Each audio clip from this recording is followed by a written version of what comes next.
Hola a todos, hoy día vamos a revisar la conducta suicida en niños y adolescentes.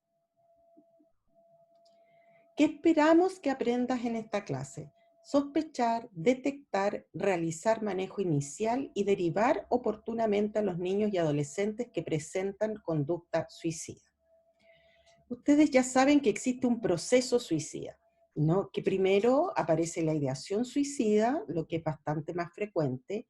Posteriormente aparece el intento, lo que es menos frecuente, y en algunos casos aparece el suicidio consumado. El suicidio en adolescentes constituye un importante problema de salud pública a nivel mundial y también en nuestro país.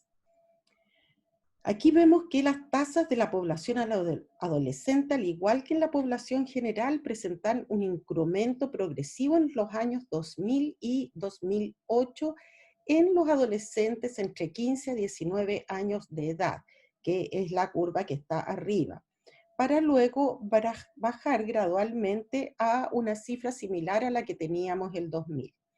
En cambio, la curva de abajo, que son las tasas entre 10 a 14 años, se han mantenido bajas y estables, que es lo que vamos a ver por qué.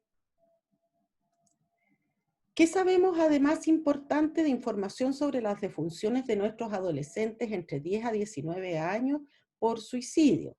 La edad promedio es aproximadamente 16,7 años, pero las tasas van aumentando con la edad. Las demás, el doble en hombres que en mujeres son las tasas de suicidio. Pero cuando nos vamos al grupo entre 10 a 14 años, no hay diferencia por sexo. El método utilizado más frecuentemente es el ahorcamiento para el suicidio, por lo que dentro de las indicaciones, cuando estemos con la familia, es importante recordarles que deben sacar de la casa las cuerdas. Prevalencia y edad. La conducta suicida, como ustedes vieron, es un fenómeno muy poco frecuente, pero no inexistente en la población de 10 años o menos. ¿A qué se debe esto? ¿Por qué sucede?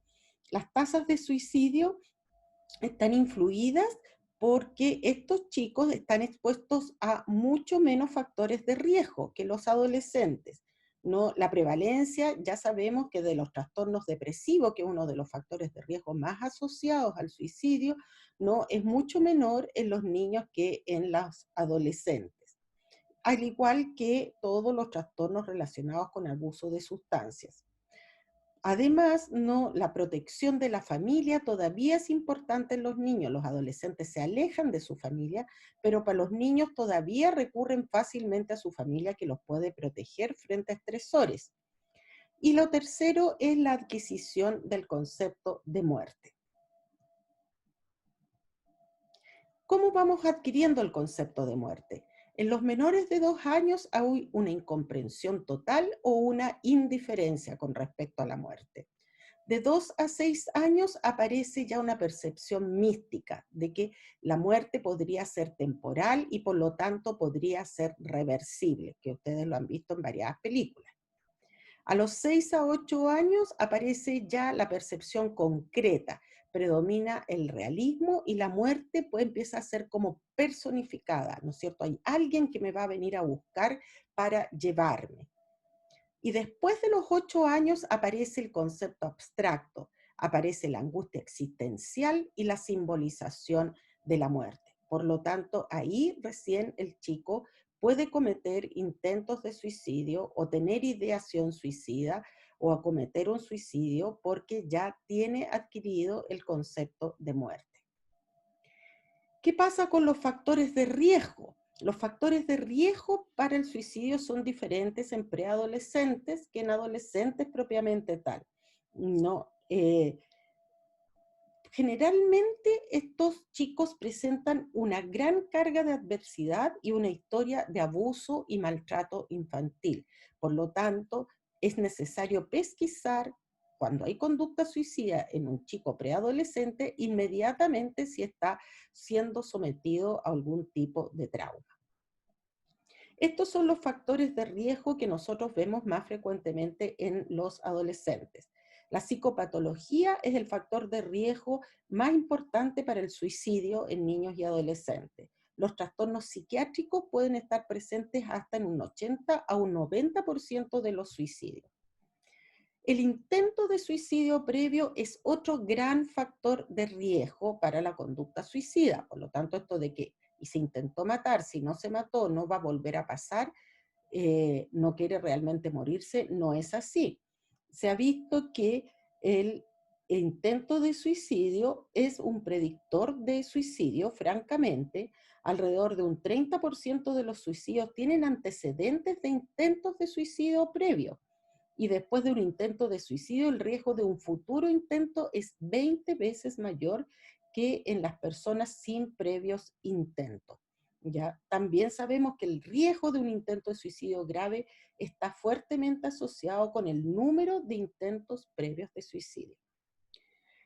El plan suicida y la ideación suicida persistente también son factores de riesgo importantes para el intento y también para el suicidio propiamente tal. Por lo tanto, después de preguntar si hay ideación suicida, es muy importante preguntar si hay plan suicida, porque los planes suicidas pasan más al intento, más frecuentemente al intento, que si no hay plan suicida. El haber estado expuesto al suicidio también es muy importante, que es lo que se conoce como el contagio suicida, que solamente es en las personas vulnerables, o sea, que presentan factores de riesgo cuando alguien a su alrededor, en la comunidad escolar, en la familia, en los amigos o algún personaje importante público comete un suicidio, estos chicos que tienen vulnerabilidad al suicidio pueden también imitar la conducta. El otro gran antecedente importante a retomar es el antecedente de trauma, el abuso físico o el abuso sexual. Los adolescentes que cometen suicidio a una edad más temprana a menudo presentan una gran carga de adversidad y una historia de abuso y maltrato infantil. Así que es muy importante preguntar. Estos son los cuadros no psiquiátricos a la base que son muy prevalentes. Una tríada para el suicidio es un gran factor de riesgo, que es si un chico que presenta una conducta agresiva impulsiva, que es como una tendencia a reaccionar a la frustración o provocación con hostilidad y con agresividad, presenta además un trastorno por abuso de sustancias y se agrega sintomatología depresiva, eso es un gran factor de riesgo para el suicidio propiamente tal. Esta tríada generalmente se da en hombres. Por lo tanto, tengan presente no solo preguntar por conducta suicida en chicas con trastornos depresivos, sino que en chicos que vienen a consultar por problemas conductuales, por abuso de sustancias, es muy importante también preguntar por ideación suicida. ¿No? También es muy importante en los trastornos de la alimentación, que es un grupo que frecuentemente tiene conductas suicidas, ya sea la bulimia a través de intentos o las anorécticas por suicidio propiamente tal. Por lo tanto, tenemos un montón de factores de riesgo, ¿no es cierto?, que se nos van uno relacionando con otro. Por lo tanto, no hay un perfil de suicidio, de conducta suicida, de un chico con riesgo de suicidio, sino que cada chico es diferente en que se han asociado diferentes factores de riesgo. Por lo tanto, el comportamiento suicida es la vía final común de eventos vitales adversos en que diferentes factores se han estado combinando para favorecer el desarrollo de conducta suicida. Se va construyendo a través del desarrollo. Además, tenemos los factores desencadenantes, ¿no es cierto?, que son situaciones comunes a muchos adolescentes, pero son percibidas como más catastróficas por los adolescentes que por otras personas. Y frente a este desencadenante se produce la conducta suicida en un chico vulnerable. Si la tenemos que resumir, ¿cómo la vamos a entender? Entonces, a la base de la conducta suicida hay factores de riesgo que se han ido interrelacionando entre sí. Eso nos da un individuo susceptible.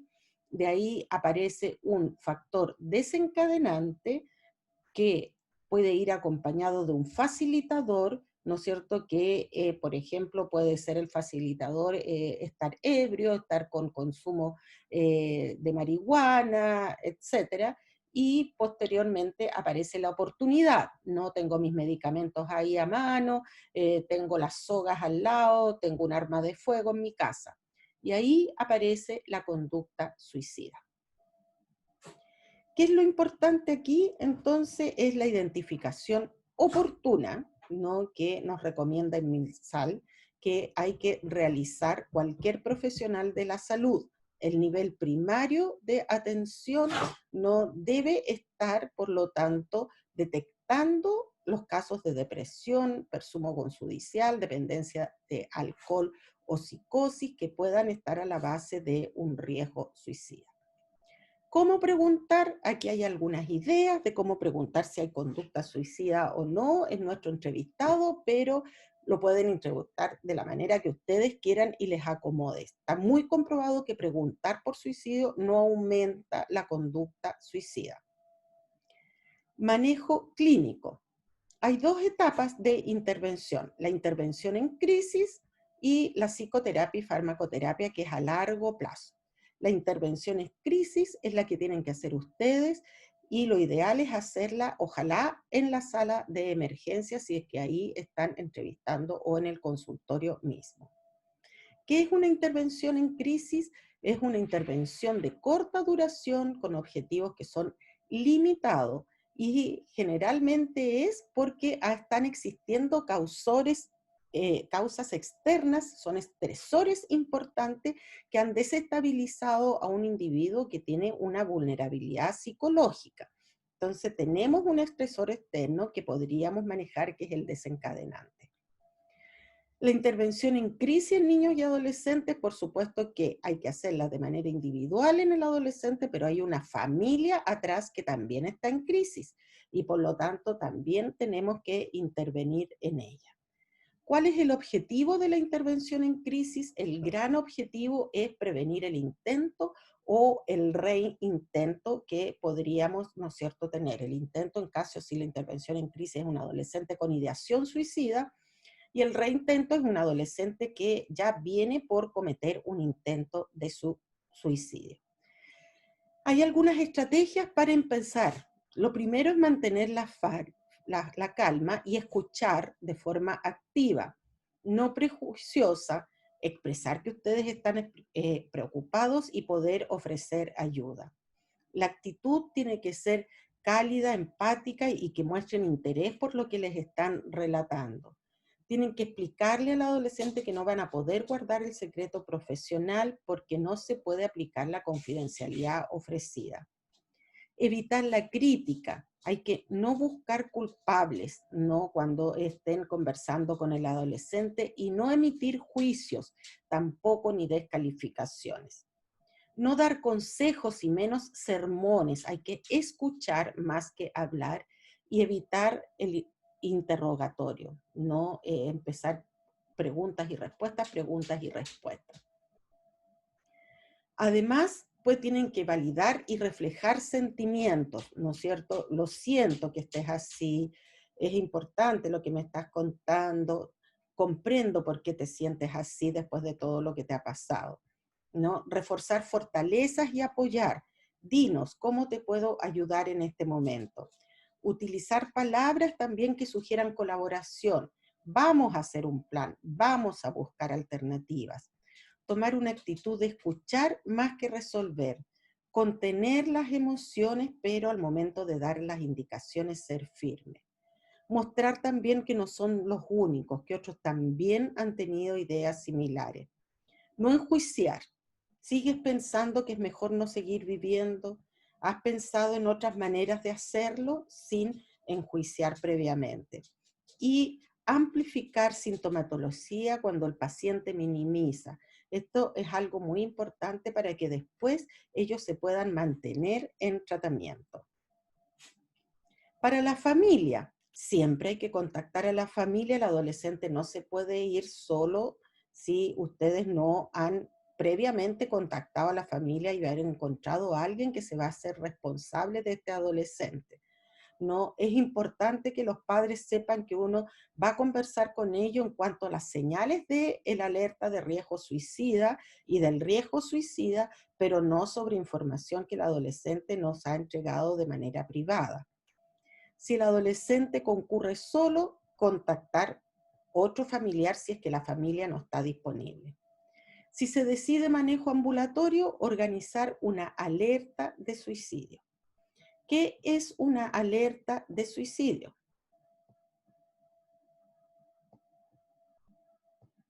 Hacer responsable de las indicaciones a un familiar. El familiar va a administrar los fármacos. Esto cae de cajón, pero no siempre es así. Muchas veces los adolescentes se les entrega los fármacos con los que mismos después cometen suicidio.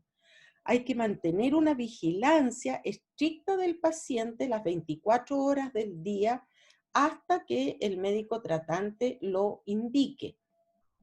Derivar adulto responsable el cuidado del adolescente si debe ausentarse el familiar que uno le ha indicado que tiene que cuidar a este adolescente las 24 horas del día. Si él no puede, porque tiene que ausentarse, tiene que buscar otra persona que lo reemplace. El adolescente no recibe visitas ni se conecta a redes sociales, ¿no? Porque las redes sociales muchas veces son los desencadenantes de la conducta suicida. No le dicen a los adolescentes, no, dentro de las redes sociales, que cómo pueden haber cometido lo que hicieron, que no pensaron en su familia, etcétera. Retirar del hogar cualquier elemento de riesgo. Aquí no se olviden de decirle a los familiares que tienen que retirar las cuerdas, que es con los que más los adolescentes se matan, ¿no? Los cables, los fármacos, todo tiene que estar en un lugar seguro. Tienen que observar la manifestación de nuevas ideas suicidas y que cuando el chico se dé cuenta que tiene nuevas ideas suicidas, hay que aplicar un plan de seguridad que lo vamos a ver posteriormente. Ayudarlo a evitar situaciones que aumentan la probabilidad con sentirse con deseo de morir. ¿No? No es el momento para escuchar canciones tristes o reactivar conflictos familiares, ¿no? Que han estado pendientes. El familiar debe acompañar al paciente a control hasta que el tratante lo indique, ¿no? Hasta que tenga su control con especialistas. Alertar al paciente y familia sobre los efectos desinhibidores de las drogas y el alcohol. No, o sea, hay que quitar el uso de marihuana, los padres no se tienen que sentar a tomar con sus hijos adolescentes. Tener a mano un número de teléfonos a los cuales ellos podrían acudir en urgencia en caso de necesitar ayuda. ¿Qué significa un plan de seguridad? Es algo que se escribe con el adolescente en conjunto y ahí se incluyen teléfonos de contacto.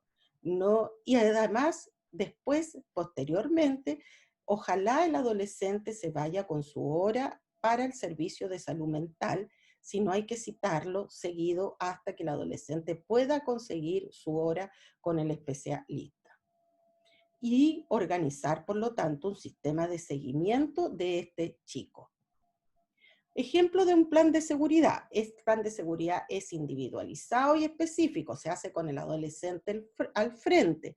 Habitualmente uno puede incluir un acuerdo de no hacerse daño y llevar a cabo algunas cosas que se han conversado si aparecen las ideas suicidas.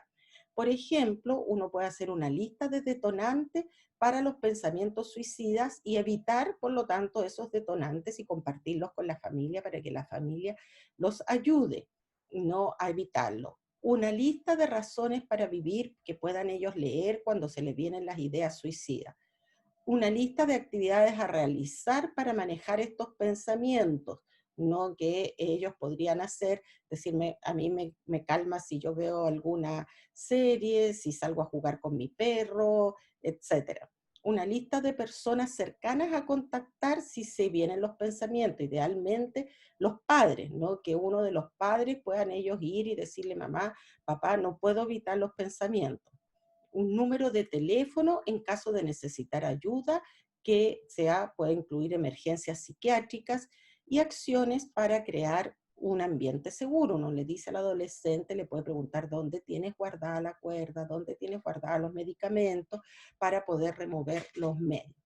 Aquí hay un ejemplo de algunos teléfonos de emergencia que ustedes pueden incluir en este plan de seguridad.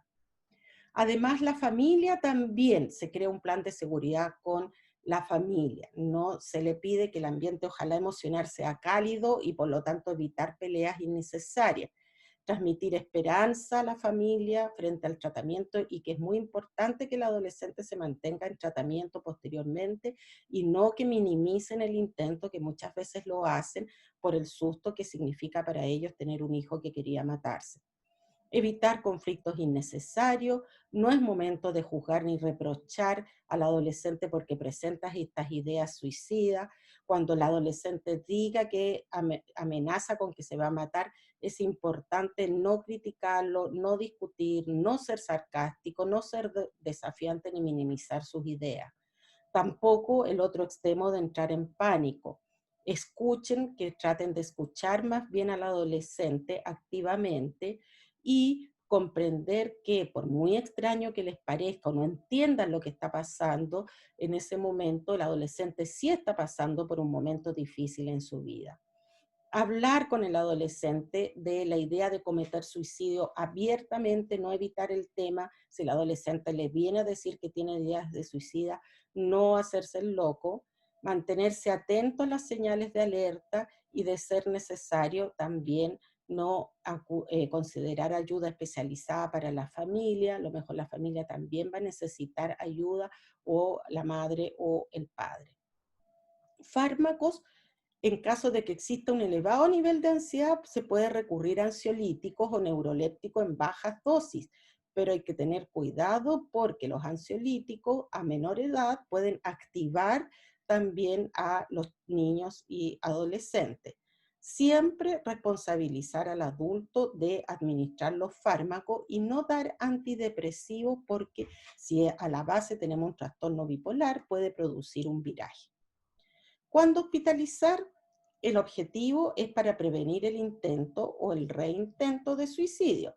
Por lo tanto, la hospitalización no es necesaria, ojalá, idealmente, frente a todo intento de suicidio. No se puede generar en la sala, se hospitaliza en muchas clínicas, en el Hospital Clínico de la Universidad de Chile lo hacemos así: el chico en urgencias hospitalizado, y se genera una interconsulta a psiquiatría, y la intervención en crisis se hace por especialista y el niño estando ya no cuidado, en un ambiente de cuidado, y ahí se ve la conducta a seguir.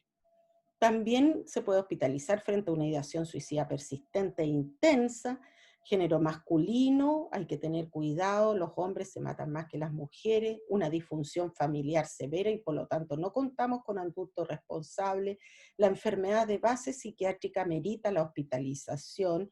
Después del intento persiste la ideación suicida y hay falta de arrepentimiento. Esto es muy raro. Habitualmente la ideación suicida desaparece y hay mucho arrepentimiento posterior al intento, porque actúa tranquilizando al paciente y se moviliza el ambiente. Por lo tanto, es lo habitual que el chico diga que en realidad no quería matarse, que quería solo estar tranquilo, pero que ya está bien, no sabía qué le pasó, etcétera. Si esto no aparece, es porque la probabilidad de un reintento es alta. Si el intento de suicidio fue grave, si el factor precipitante persiste en forma intensa, sigue siendo el niño abusado, por ejemplo, dentro de su hogar, sospecha de que oculta información de la entrevista, durante la entrevista, para evitar la ayuda, y si el método fue muy violento. Conclusiones: por lo tanto, el comportamiento suicida es la vía final común de eventos vitales adversos en que diferentes factores se combinan para favorecer el desarrollo de conductas suicidas. En la intervención en crisis hay que considerar al individuo, la familia y el contexto. Siempre hay que tener paciente al evaluar el riesgo de suicida, la historia de suicidalidad, el antecedente de abuso sexual, la presencia de un plan que aumenta el riesgo suicida y los intentos previos que también aumentan el riesgo suicida. La intervención en crisis es una oportunidad para afectar positivamente al individuo y su familia. Muchas gracias.